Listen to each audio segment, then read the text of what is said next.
Então é só nesse momento da narrativa da Odisseia que Homero nos leva finalmente a Odisseu. Odisseu está na ilha de Calipso, ou Gígia. E aqui tem uma das cenas mais importantes da obra inteira. Calipso, é uma deusa, né? Ela oferece a Odisseu prazer, beleza, permanência, até a imortalidade. E ele continua lá, chorando, olhando para o mar, quero voltar para ele.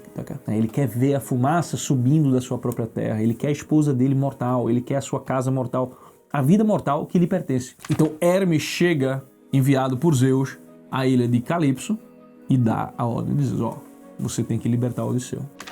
Aí ela reclama, ela acusa os deuses de invejarem as deusas, né, quando elas amam os homens mortais. Mas ela termina obedecendo. E ela dá ferramentas a Odisseu. Ele constrói uma balsa e parte da ilha. E durante uns dias ele navega, Poseidon está longe, mas aí uma hora Poseidon o vê. E aí o deus do mar enfurece e levanta uma tempestade desgraçada, meu irmão, para cima dele. A balsa dele é toda destruída e Odisseu quase morre. E nesse momento Ino, que é uma outra divindade marinha, aparece e lhe dá um véu protetor. Aí Odisseu sai nadando, meu irmão, ele é jogado pelas ondas, ele quase se despedaça inteiro contra as pedras, até que ele finalmente alcança a terra dos Feácios, um povo muito interessante. Então ele chega lá, está exausto, né, nu, coberto de sal, e ele se esconde entre as folhas, uma imagem bastante adâmica assim, né? E aí ele dorme.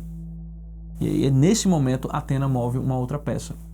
Na terra dos Feácios existe uma jovem Nausica, filha do rei Alcínoo e da rainha Arete, que por sinal depois vai significar virtude, e ela tem um sonho.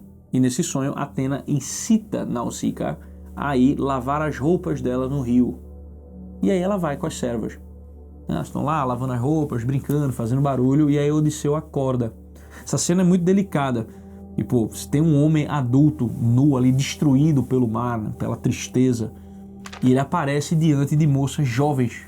E ele precisa pedir ajuda para elas, só que é mais fácil que ele as assuste, né? Então ele precisa, ao mesmo tempo, ser humilde, só que sem se rebaixar. Isso é muito interessante, porque ele precisa mostrar que ele é um nobre. Ele precisa mostrar que ele é nobre sem parecer uma ameaça. Então ele se aproxima com bastante cuidado e fala a Nausica como quem suplica. Ela é a que fica, encara ele de frente e ela percebe a sua dignidade. Ela suspeita que ela está diante de um imortal. Então ela dá roupa para Ulisses, ela dá alimento e ela dá instruções para chegar ao palácio, né? Para respeitar a modéstia dela também, né? Para ela não voltar com um homem, as meninas, um monte de menina e um homem. E aí Odisseu entra na cidade dos Feácios sob a proteção de Atena. Ele vai ao palácio de Alcínoo, mas em vez dele se dirigir primeiro ao rei, ele abraça os joelhos da rainha Arete. Então ela é a figura central da casa. Os Feácios acolhem Odisseu, e os Feácios eles são interessantes porque eles são um tipo de povo muito elevado, a quem os deuses aparecem muitas vezes sem precisar se disfarçar. Frequentam o convívio deles diretamente. E os Feácios prometem ajudar Odisseu a voltar, só que eles ainda não sabem quem ele é. E aí tem um banquete e tem um Aedo Demódoco que canta episódios da Guerra de Troia. Ele canta o cavalo de madeira, ele canta a ruína da cidade. E Odisseu vai escutando e ele vai chorando. Ele tenta esconder as lágrimas, mas o rei Alcínoo vai percebendo. E aí tem jogos, tem banquetes, né? Tipo aquela diversão grega elevada assim, né? Depois disso tudo, o rei finalmente pergunta para Odisseu quem é aquele estrangeiro e ele se revela, né? Odisseu, filho de Laertes de Ítaca, conhecido por sua astúcia. E aí ele começa a contar tudo o que ele sofreu desde que saiu de Troia. Então esse é o grande miolo da Odisseia. Vê que a gente passou até aqui para chegar em Odisseu, saindo de Calipso, chegando na terra dos Feácios, e aqui ele vai voltar e vai contar a história dele até aquele momento. E esse é o grande miolo mesmo da Odisseia. Então ele conta para o rei que primeiro, depois de Troia, eles chegam à terra dos Síconos, que foram aliados, né, dos troianos. Então eles saqueiam a cidade de Ismaro. Mas os homens deles não obedecem quando Odisseu diz, a gente precisa partir. Eles ficam lá bebendo, comendo, desfrutando da pilhagem, é uma bela lição de moral. E aí os Síconos se reorganizam, chamam reforços e aí atacam. E aí Odisseu perde vários homens nesse processo. O tempo inteiro, Odisseu está tendo que lutar contra suas próprias falhas e as falhas de seus companheiros. Odisseu é uma grande lição de como não dá pra gente controlar tanto o nosso destino assim, tantas peças móveis que vão. Depois disso, vem uma grande tempestade que empurra Odisseu e seus homens para longe da rota e eles chegam na terra dos comedores de lótus. A lótus é uma planta que quando você come, você entra numa espécie de torpor, de prazer, de satisfação que você não quer mais saber de nada. Alguns companheiros dele vão provando a planta e perdem a vontade de voltar. Eles esquecem até o desejo da pátria. E aí Odisseu precisa arrastar os que ele consegue à força de volta para os navios. Depois desse momento com os comedores de lótus, vem um dos momentos mais famosos da Odisseia e que é um dos fatores que levou Odisseu a estar onde está, que é o Ciclope. Odisseu e alguns de seus homens chegam na terra dos Ciclopes e entram na caverna de Polifemo, que é um gigante de um olho só, um ciclope, filho de Poseidon. E lá eles encontram queijos, leites, ovelhas, e eles pensam que talvez o habitante daquele lugar ali, que tem, né, todas essas coisas, ele é temente aos deuses e ele, então, por obrigação, receberá os hóspedes. Os companheiros dele querem pegar a comida e ir embora, só que Odisseu diz, não, a gente vai fazer a coisa certa, a gente vai esperar o dono da casa, em parte por curiosidade e em parte esperando receber essa hospitalidade, né? Só que Polifemo não é temente aos deuses assim, né? Ele não conhece hospitalidade. Quando ele volta, meu irmão, ele fecha a caverna, uma pedra gigante, e ele vê os homens e ele começa a devorar 2 a 2. E aí Odisseu fica assim, não pode simplesmente matá-lo, porque se ele matá-lo, ele vai ficar preso ali com aquela pedra fechando a caverna. E aí ele precisa usar da sua inteligência. Então um dia ele dá vinho que ele trouxe ao Ciclope, um vinho potente. E o Ciclope pergunta para ele qual que é o seu nome. Ele diz, o meu nome é Ninguém. E o Ciclope é bastante ruim com ele. Ele diz, tá bom, Ninguém, vou tomar o seu vinho e meu presente para você vai ser, eu vou comer você por último. Bom, quando Polifemo dorme embriagado, Odisseu e seus homens aquecem uma estaca e furam o seu único olho. E aí o gigante começa a gritar, os outros ciclopes da terra ficam se perguntando quem é que está atacando ele, quem é que está atacando ele, quem é que está atacando você, Polifemo? E ele responde, ninguém, ninguém. E os outros vão embora. E aí, para escapar, Odisseu faz outra estratégia. Ele amarra os homens embaixo das ovelhas de Polifemo. E aí Polifemo, que vai levar elas para pastar, tá cego, vai apalpando o dorso dos animais, e quando eles saem, eles não percebem que os gregos estão presos ali debaixo. E aí o plano dá certo. Só que aí, o orgulho, a vanglória. Quando Odisseu está no navio, em vez dele partir calado, ele começa a humilhar Polifemo.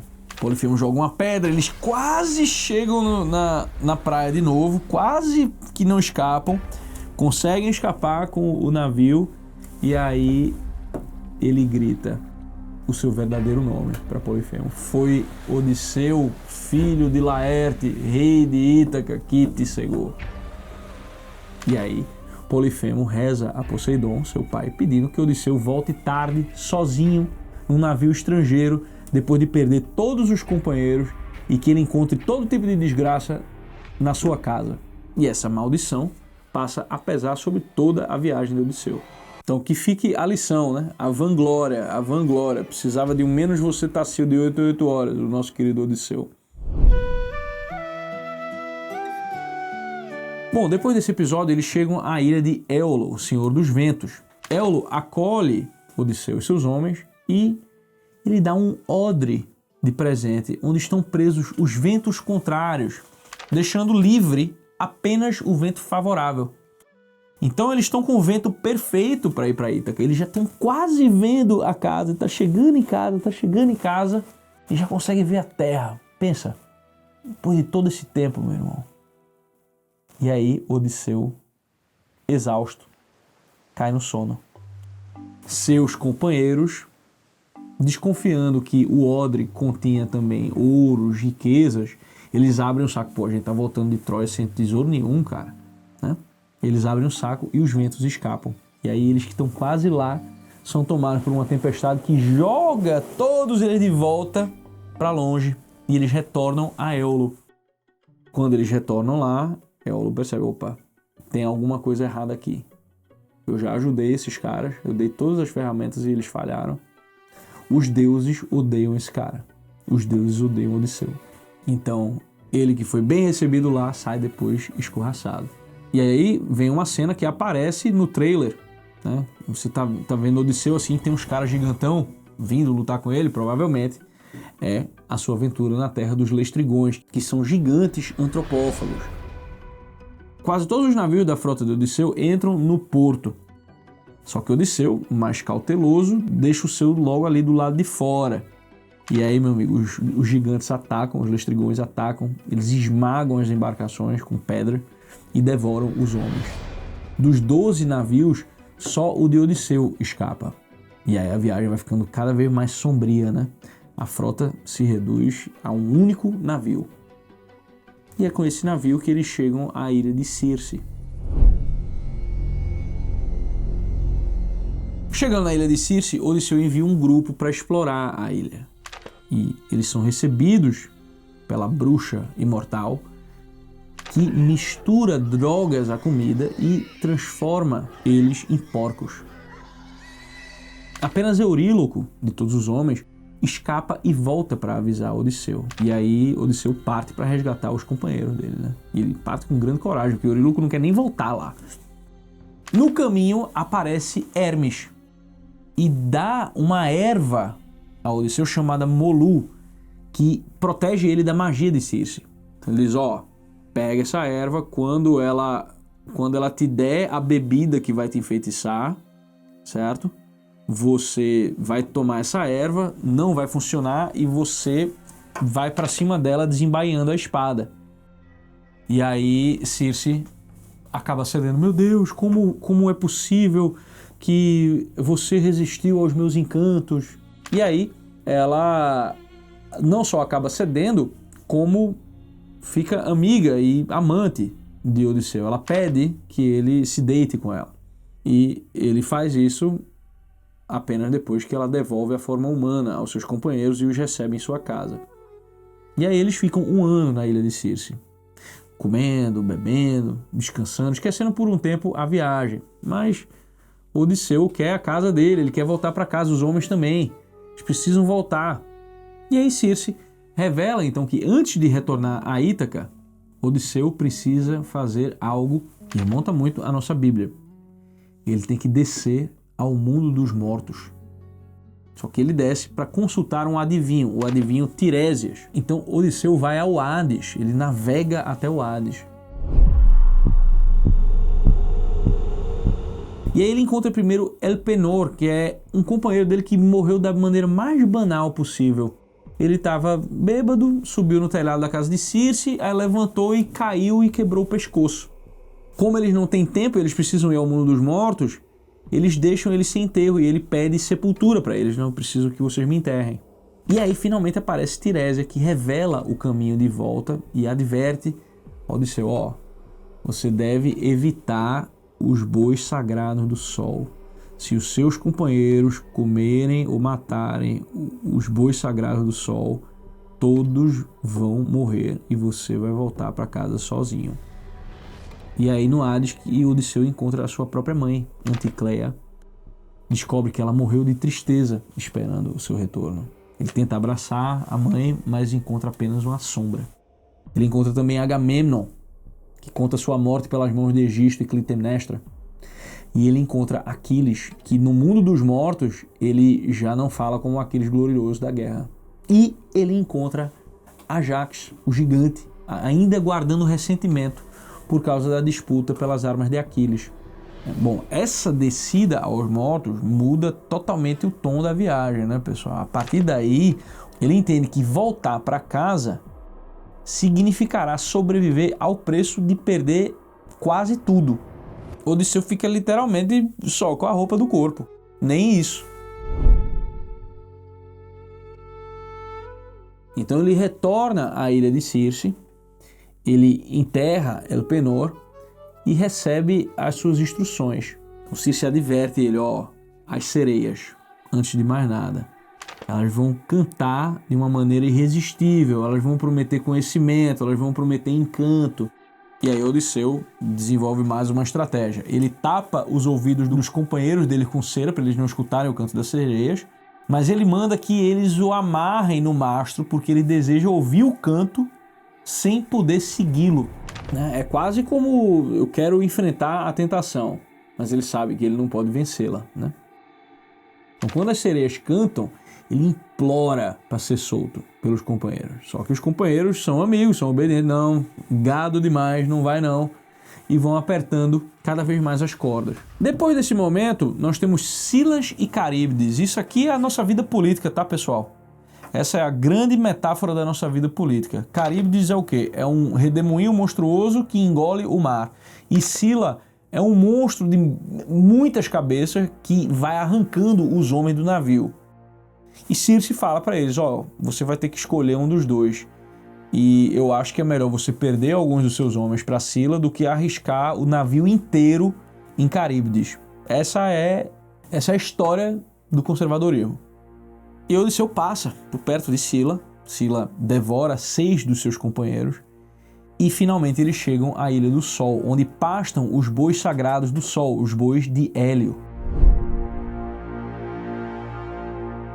E aí Odisseu sabe que se eles comerem ou matarem o gado, é game over pro resto da galera. Mas os homens insistem em desembarcar. E aí tem uma tempestade que prende eles ali e a comida acaba. Odisseu o que é que faz? Ele se afasta para rezar. Ele tenta compensar a falta de comida pela oração. E ele termina adormecendo. Enquanto isso, Euríloco termina convencendo os seus companheiros a matarem os bois. Eles preferem morrer no mar, eles dizem, do que morrer de fome. E aí, quando eles vão partir, Zeus destrói o navio com um raio. E aí todo mundo morre, menos Odisseu. E é aí que ele sozinho, agarrado a destroços, vai parar na ilha de Calipso. E aqui fecha esse círculo. A Odisseia termina o seu relato no ponto em que a gente havia encontrado Odisseu, na terra dos Feácios. Obrigado por ter acompanhado até aqui. Você faz parte de um grupo de pessoas que está constantemente em busca da verdade. Se você é como os milhares, que percebe o debate público atual muito raso e superficial, eu te convido a dar um passo no sentido contrário, saindo dessa bolha de desinformação. O que você viu agora é apenas a ponta do iceberg. Nossa missão é muito maior, é um resgate. Queremos devolver aos brasileiros o acesso à nossa cultura, à nossa história e a uma educação que realmente forme o indivíduo. Ação! Um trabalho que tem mudado milhões de brasileiros e que, para continuar, precisa de você. Só é possível produzir esse nível de conteúdo com essa seriedade sendo independente. Não temos patrocínio de governo e jamais aceitaremos R$1 do dinheiro público. Nossa única fonte de receita, o que mantém toda essa estrutura de pé e nos permite oferecer vídeos gratuitos como este que você acabou de ver, é a nossa comunidade de membros assinantes.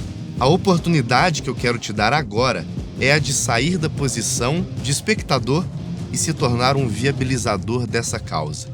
Ao assinar a Brasil Paralelo, você não ganha apenas acesso a um catálogo com o que há de melhor em educação e entretenimento no país. Você garante que conteúdos assim continuem tendo um lugar, com a qualidade que você exige e com a credibilidade que o Brasil precisa. Toque agora no link aqui embaixo, escolha o seu plano e venha ser parte de algo maior. Muito obrigado pela confiança e te vejo na nossa plataforma de membros.